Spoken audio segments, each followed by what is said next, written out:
السلام عليكم، سميتي اسامه من كازا. هذا العام خرجت لي الفيزا الحمد لله، وغادي نمشي نقرا ان شاء الله سيليكتيفيداد في اسبانيا بالضبط في فالنسيا، وكنبغي نشكر تيم كومبليس.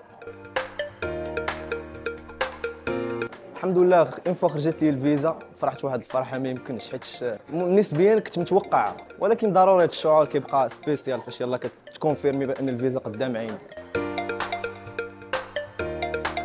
خرجت لي الفيزا الحمد لله في 11 شهر 9 وان شاء الله 15 جوغ غادي نمشي. الكليمه في اسبانيا كليمه واعره وسبيسيال بزاف على كاع لوروب، والدبلومات ديالك كيمكنوك انك تخدم في العالم كامل. هادشي اللي خلاني نتموتيف انني بوستيلي لاسبان.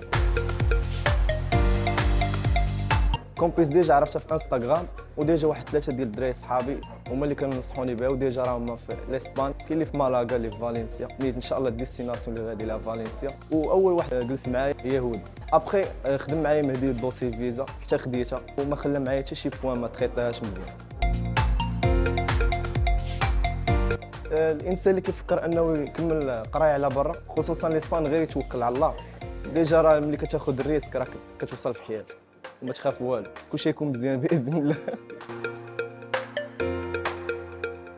كنبغي نشكر تيم كومبيس حيتاش ما خلاو حتى شي بوان ما تريطاوش معايا بيرفكت واي من الاخر.